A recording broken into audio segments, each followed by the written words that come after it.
Hi ಎಲ್ರಿಗೂ ನಮಸ್ಕಾರ. ನಾನ್ doctor Nandini Kale, content creator, influencer ಹಾಗೆ ಜರ್ನಲಿಸ್ಟ್. ಆನೆಗುಂದಿಯ 4ನೇ ದಿನದ ಪ್ರವಾಸ ನಮ್ದು. ಇವತ್ತು ನಾವು ಕೆಲವೊಂದು ಪ್ಲೇಸಸ್ಗೆ ಹೋಗೋಣ ಅಂತ ಸ್ಕೆಡ್ಯೂಲ್ ಮಾಡ್ಕೊಂಡಿದ್ದೀವಿ. ಇದೊಂದು ರೀತಿಯಾಗಿ ಹೆರಿಟೇಜ್ ವಿಲೇಜ್. ಎಷ್ಟು ನೋಡಿದ್ರು ಮುಗಿಯದ ಕಥೆಗಳು ಸಾವಿರಷ್ಟಿದಾವೆ.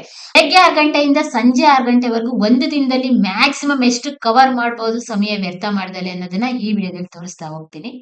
ಯಾವುದೇ ಸ್ಥಳಕ್ಕೆ ಹೋಗ್ಬೇಕಾದ್ರೆ ಫಸ್ಟ್ ಪ್ಲಾನ್ ಮಾಡ್ಬೇಕು. ಪ್ಲಾನ್ ಮಾಡಿ ಸಮಯ ವ್ಯರ್ಥ ಮಾಡ್ದಲೆ ಹಾಕೊಂಡ್ ಸ್ಕೆಡ್ಯೂಲ್ ಪ್ರಕಾರ ನಾವು ವಿಸಿಟ್ ಮಾಡಿದಾಗ ಎಲ್ಲವನ್ನು ಕವರ್ ಮಾಡ್ಬೋದು, ಎಲ್ಲವನ್ನು ನೋಡ್ಬೋದು. ನಾ ಫಸ್ಟ್ ಹೋಗಿದ್ದೆ ಒಂದು ಸ್ಕೂಲ್ಗೆ. ಈ ಸ್ಕೂಲ್ನ ವಿಶೇಷತೆ ಏನು ಅಂತ ಹೇಳಿದ್ರೆ,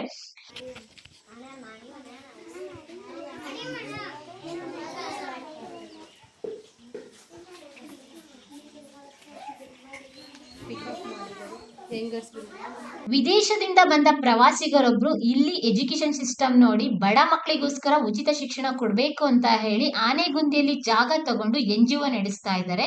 ಇಲ್ಲಿ ಓದ್ತಿರೋರೆಲ್ಲರೂ ಕೂಡ ಬಡ ಮಕ್ಕಳು, ಶಿಕ್ಷಣದಿಂದ ವಂಚಿತರಾಗಿದ್ರು. ಯಾರೆಲ್ಲ ಶಾಲೆಗೆ ಕಳಿಸ್ತಾ ಇರ್ಲಿಲ್ಲ, ಅವ್ರ ಅಪ್ಪ ಅಮ್ಮ ಕೂಲಿ ಕೆಲಸ ಮಾಡ್ತಿದ್ರು, ಅವ್ರನ್ನೆಲ್ಲ ಮನವೊಲಿಸಿ 1ನೇ ತರಗತಿಯಿಂದ 8ನೇ ತರಗತಿಯವರೆಗೆ ಗುರುಕುಲ ಮಾದರಿಯಲ್ಲಿ ಶಿಕ್ಷಣ ವ್ಯವಸ್ಥೆನ ನೀಡ್ತಾ ಇದ್ದಾರೆ. ಯಾವುದೇ ಫೀಸ್ ಇಲ್ದಲೆ ತಮ್ಮ ಸ್ವಂತ ದುಡ್ಡಿಂದ ಮಕ್ಕಳಿಗೆ ಶಿಕ್ಷಣವನ್ನ ನೀಡ್ತಾ ಇದ್ದಾರೆ. ಅವರಿಗೆಲ್ಲ ಒಂದು ಹ್ಯಾಟ್ಸ್ ಆಫ್ ಹೇಳ್ಬೇಕು. 9 ಗಂಟೆಯಿಂದ ಸಂಜೆ 5 ಗಂಟೆ ತನಕ ಶಾಲೆ ನಡೆಯುತ್ತೆ. ಈ ಶಾಲೆಯ ಮತ್ತೊಂದು ವಿಶೇಷತೆ, ಗುರುಕುಲ ಮಾದರಿಯಲ್ಲಿ ಎಲ್ಲಾ ತರಗತಿಗಳು ನಡೆಯುತ್ತವೆ. ಇಲ್ಲಿ ಶಾಲೆಯಲ್ಲಿ ಇರುವಂತ ಶಿಕ್ಷಕರು ಕೂಡ ಎಲ್ಲರೂ ಇಲ್ಲೇ ಓದಿ ಕಲಿತಂತವ್ರೆ ಇಲ್ಲಿ ಶಿಕ್ಷಕರಾಗಿ ಕೆಲಸ ಮಾಡ್ತಾ ಇದ್ದಾರೆ.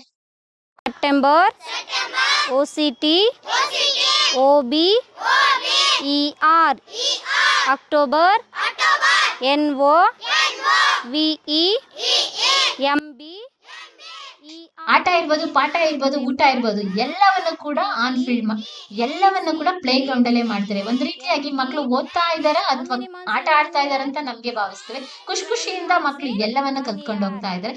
These also okay? Did you understand? ಇದಾದ ನಂತರ ಆನೆಗುಂದಿಯಲ್ಲಿರುವಂತಹ ಮತ್ತೊಂದು ಪ್ಲೇಸ್ಗೆ ವಿಸಿಟ್ ಮಾಡಿದ್ವಿ. ಇಲ್ಲಿ ಮಹಿಳಾ ಮಣಿಗಳದ್ದೇ ಕಾರ್ಬಾರ್. ಯಾವ ಪ್ಲೇಸ್ ಅಂತೀರಾ? ಅದೇ ಬನಾನಾ ಆರ್ಟ್ ಕ್ರಾಫ್ಟ್. ನಾವೆಲ್ಲ ಬಾಳೆಹಣ್ಣು ತಿಂದಾದ್ಮೇಲೆ ಬಾಳೆ ದಿಂಡೆಲ್ಲ ವೇಸ್ಟ್ ಅಂತ ಹೇಳ್ತೀವಿ. ಬಾಳೆ ಗಿಡನ ಕಡ್ದಾಕ್ತಾರೆ. ಆ ಕಡಿದಂತ ಬಾಳೆ ದಿಂಡನ್ನ ತಂದು ಇಲ್ಲಿ ಕಲಾತ್ಮಕವಾಗಿ ಅನೇಕ ಕಲಾಕೃತಿಗಳನ್ನ ಮಾಡಿದ್ದಾರೆ. ಬ್ಯಾಗ್, ಪರ್ಸ್, ಬುಟ್ಟಿ, ಚಾಪೆ, ಮಂಚ, ಸರ, ಜ್ಯುವೆಲರಿ ಆಕ್ಸೆಸರೀಸ್ ಎರಡ ಬಗೆ ಬಗೆಯ ವೈವಿಧ್ಯಮಯವಾದಂತ ಬಾಳೆ ದಿಂಡಲ್ಲಿ ಮಾಡಿದಂತ ಕಲಾಕೃತಿಗಳನ್ನು ಮಹಿಳೆಯರು ಸ್ವತಃ ಖುದ್ದಾಗಿ ಬೆಳಗ್ಗೆಯಿಂದ ಸಂಜೆವರೆಗೂ ಕುತ್ಕೊಂಡು ಮಾಡ್ತಾರೆ.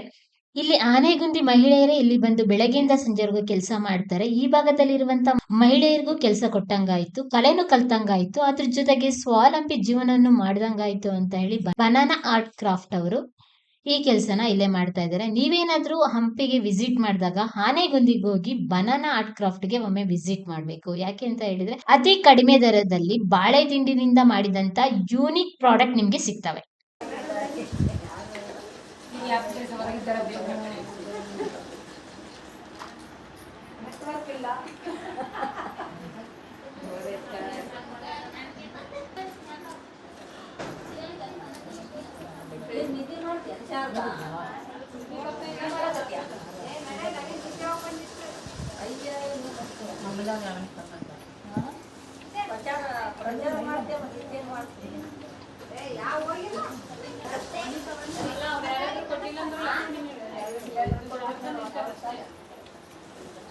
ಇದಾದ ನಂತರ ನಮ್ಮ ಮುಂದಿನ ಸ್ಥಳವೇ ಆನೆಗುಂದಿಯಲ್ಲಿರುವಂತ ತುಂಗಾ ನದಿ ತೀರಕ್ಕೆ ಹೋದು. ಅಲ್ಲಿ ಶ್ರೀಕೃಷ್ಣ ದೇವರಾಯರ 64 ಕಂಬಗಳ ಮಂಟಪ ಇದೆ. ಅದ್ ನೋಡೋದೇ ಒಂದ್ ರೀತಿಯಾಗಿ ವಿಶೇಷ.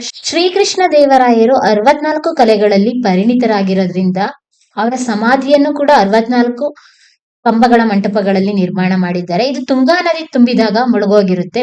ಬೇಸಿಗೆ ದಿನಗಳಲ್ಲಿ ಪ್ರವಾಸಿಗರಿಗೆ ನೋಡಲು ಅನುಕೂಲವಾಗಿರುತ್ತೆ. ಯಾಕೆಂದ್ರೆ ಮಳೆಗಾಲದಲ್ಲಿ ಫುಲ್ ಕಂಪ್ಲೀಟ್ ನೀರಿಂದ ಮುಚ್ಚಿರುತ್ತೆ. ಅದಾದ ನಂತರ ನಾವು ಹೋಗಿದ್ದೆ ಉಚ್ಚಪ್ಪಯ್ಯ ಮಠಕ್ಕೆ. ನಮ್ಮ ಗೈಡು ಕುಮಾರಸ್ವಾಮಿ ಅವರು ಈ ಮಠದ ಬಗ್ಗೆ, ಈ ವಾಸ್ತುಶಿಲ್ಪ ಶೈಲಿ ಬಗ್ಗೆ ಕಂಪ್ಲೀಟ್ ಡೀಟೇಲ್ಸ್ ಕೊಡ್ತಾ ಹೋದ್ರು.